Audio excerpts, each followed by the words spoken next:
The Burden of Glory, a devotional for the season of Lent, produced by Northside Church. Thursday, March 19th.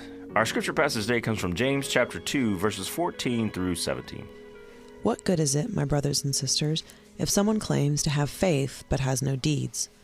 Can such faith save them? Suppose a brother or a sister is without clothes and daily food. If one of you says to them, "Go in peace, keep warm and well fed," but does nothing about their physical needs, what good is it? In the same way, faith by itself, if it is not accompanied by action, is dead.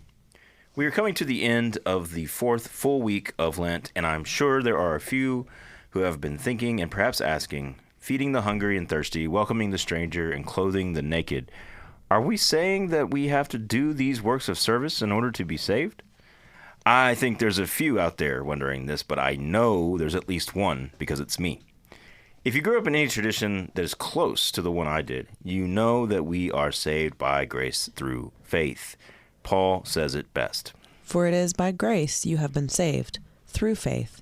And this is not from yourselves, it is the gift of God, not by works. Ephesians chapter 2, verses 8 and 9. It's right there. We are not saved by works. So what's going on here? First, let me say this is an age-old debate in the history of Christian tradition, at least since the time of Martin Luther. He believed in salvation through faith alone, so deeply that he wanted to cut the book of James from the Bible altogether because of passages like our passage today. I think the issue arises when we begin to separate what we think and feel from what we do, and then treat them like two different things when they are designed to be one. Some of us have come to think of faith as something that we think or feel, as though all we need are the right thoughts and the deepest feelings, and that will save us. If we can cite the Apostles' Creed and feel that it's true, then we are a disciple. But this is not what Paul has in mind by faith at all. For him, faith is not a thought or a feeling. It's a commitment and an allegiance to God. We might translate Paul better if we use the word faithfulness instead.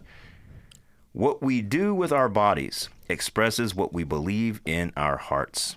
And yes, we are saved by faith alone, but faith is not thought or emotion alone, but also includes what we do with our hands and feet. This is what Paul had in mind, and it's what James is talking about in our passage today. If I have faith, then I will clothe and feed the one who is in need. If I don't, then what do I even mean by saying I have faith? If I'm not transformed into someone who serves like Jesus did, what do I even mean by salvation? As Jesus said, "It's the one who endures to the end will be saved." Matthew 24:13. Jesus called us to clothe those in need. And if I truly believe, you'll see it in my faithfulness as I bear the burden of glory to the end.